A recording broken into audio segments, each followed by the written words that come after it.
The TurboGrafx 16 launched in the United States in August of 1989, shortly after the Sega Genesis. Only 4 games launched with the console: Legendary Axe, Victory Run, Alien Crush, and the pack-in game Keith Courage in Alpha Zones. In November of that year, a second wave of games hit store shelves with a much more enticing lineup. Included in this batch of games was Dungeon Explorer, the first action RPG, as well as first multiplayer game for the system. Dungeon Explorer is often overlooked among console RPGs of the 16-bit era, but this was a very early action RPG and would start a series of 6 games, with the most recent appearing on the Nintendo DS and PlayStation Portable. At first glance, Dungeon Explorer looks like a Gauntlet clone, down to the overhead view, primary attacks of the player characters, and even the monster spawners throughout the dungeons. This game does take the action formula of Gauntlet and improves upon it. The game adds a narrative story developed through conversations with villagers, and an interconnected overworld with towns, castles, and of course, dungeons. Gone is the arcade mechanic of constantly running out of life, requiring you to keep picking up food to stay alive. Instead, you have a set amount of hit points that can be increased alongside your stats by leveling up, and damage can be recovered with items, healing spells, or by visiting a tavern.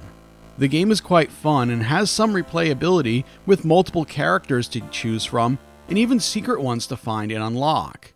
In fact, I believe that if this game was included as the pack-in title along with the multi-tap, the system might have sold a little better, since Keith Courage was a quite lackluster title, especially when compared to Sega's Altered Beast that came with the Genesis, and the Super Mario Bros. Duck Hunt combo cartridge that was shipping with the NES.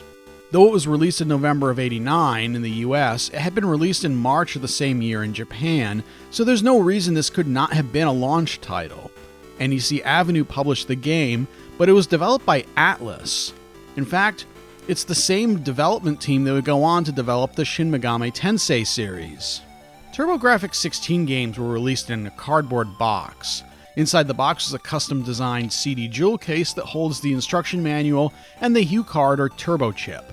These are credit card-sized cards with the actual PCB underneath this black portion of the chip.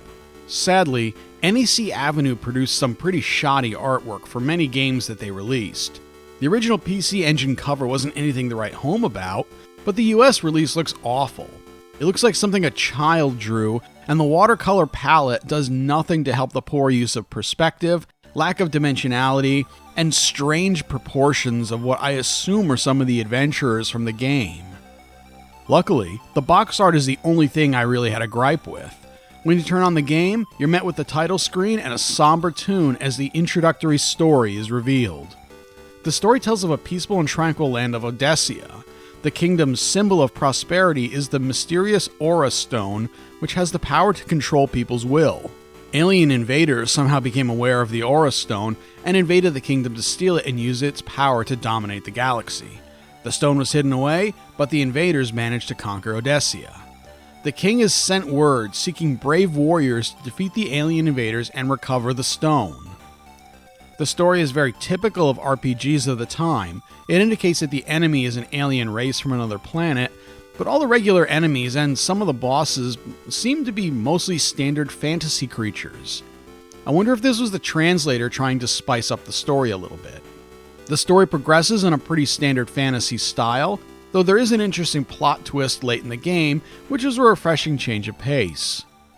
In order to recover the stone and defeat the aliens, you have to explore dungeons, as the title of the game suggests.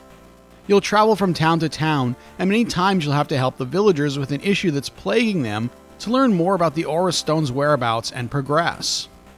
These quests might be something like destroying the alien that's poisoning their crops so they can grow again, or clearing out a path of vicious monsters so they can gather supplies to repair a bridge that you need to progress. Much of it's contrived to give you a reason to explore the dungeons, but it works in this case. Upon starting your adventure, you first need to choose how many players you want. The game can be played just fine as a single-player experience, or you can have up to 4 friends join you for a 5-player adventure. Next, you'll choose which adventure you'll use. You have the choices of Fighter, Thief, Warlock, Witch, Bard, Bishop, Elf, and Gnome. Each character has a different attribute, weapons, and magical abilities. For instance, the fighter has the highest attack power, whereas the thief is lower stats overall, but a much higher item drop rate. The witch and warlock have moderate attack and defense, but very high magic power. Each character has a unique single white magic spell and black magic spell. It's really important to consider the available spells when choosing, especially when playing single player. I chose the witch for my playthrough, and her white magic spell cures poison and other status effects. This made the game much more difficult than a character like the thief, which has the magical healing spell which restores lost HP. Luckily, the witch has one of the best magic spells which does damage to every enemy on screen. Even though there are lots of choices, it feels like many of them are made as support characters for multiplayer adventures. The instruction manual details the strengths of each character and tells you what spells each one can use, so it's highly recommended to look through that and plan accordingly. There are also 2 secret characters in the game. When you find them, you'll get a password that will start the game as one of those. I was able to find the princess character and use her for the remainder of my adventure. The game is played in an overhead style, and you're able to attack in 8 directions. Every character has a ranged attack, and you need to keep your distance since bumping into an enemy will cause damage. You'll also need to watch out because while some enemies will try and overwhelm you with large numbers, some can also shoot projectiles and magical attacks at you. The combat really comes down to good positioning. Enemies will generate out of the monster generators like Gauntlet, and they'll keep spawning until the generator is destroyed. Just like Gauntlet, if you leave the generator for too long, you can be overwhelmed by tons of monsters. At the very least, the generators won't spawn new monsters unless it's on screen in this game, so ignoring a generator that's in another direction won't cause hundreds of monsters to pile up. It can still be frustrating, especially if a generator keeps spitting out monsters around a corner while you try and fight your way to the generator. This is where it's key to have some black magic stored up to cause massive damage or clear out an entire screen of enemies. The dungeons themselves vary and are all unique. You'll find caves, castles and fortresses, forests, and even the alien's bizarre home planet. Each one has its own graphical style, so things don't get boring. Each dungeon can be multiple levels with many different ways to go. There isn't much puzzle solving, but from time to time you'll have to find alternate routes to get to where you're going. Some dungeons are even pathways that lead to new areas, like the sewer system, and has multiple entrances and exits connecting different parts of the world. These are very maze-like, and I often ended up going the wrong way, wasting precious health as I fought my way through them. The dungeons are connected through an overworld with several towns. The game isn't linear, so there's lots of backtracking with plenty of areas that are either inaccessible without completing a quest, or filled with monsters that are far too tough to handle at low experience levels. At the end, or sometimes even partway through a dungeon, you'll encounter a boss. This fight takes place in a single room, and you'll have to learn the boss patterns. These were incredibly fun fights, and every boss was unique in some way. Some fights might have you running and dodging with a moving enemy, waiting for the right opportunity to strike back, where some require you to dodge waves of magical projectiles, almost like a bullet hell shooter. You're not free to grind for experience. The only way to level up is to defeat a boss, so you'll always be at the same level for each area of progression. You do have the freedom to choose how you want to level up. This actually confused me a little bit as I didn't understand how it worked until late into the game. The boss will drop an orb when you defeat it. I was picking up the orb as soon as it dropped, and I would gain a level which increased my HP and strength. You always gain more hit points, but it turns out that the color of the orb determines which stat will increase. If you wait several seconds, the color will change and it rotates through the color of each attribute. I kept picking it up as soon as it dropped, so by the end of the game, I had insanely high strength, allowing me to kill monsters real fast, but my agility and defense were pretty bad. Had I understood how the mechanic worked from the start, I would have balanced my stat growth a little bit more evenly, as the lack of defense and speed made my adventure much more difficult than it could have been. There are several items to help you out, like healing potions or additional uses of white or black magic spells. The magic system was a little awkward to use, and I found myself accidentally using the wrong spell many times. This is because there's only 2 buttons on the TurboGrafx controller. You have to press select to switch between white and black magic, and I would forget this many times before activating my magic. The game is pretty generous though when it comes to survival. Despite throwing massive waves of enemy at you and constantly through dungeons, you can die up to 5 times and will pick up exactly where you left off.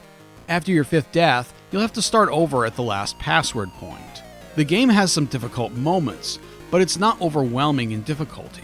I died many times, especially on bosses, but it always felt fair.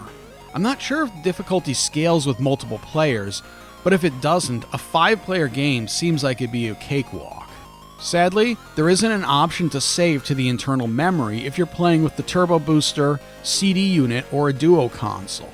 The password is pretty long, but not quite as long as some other games that I played.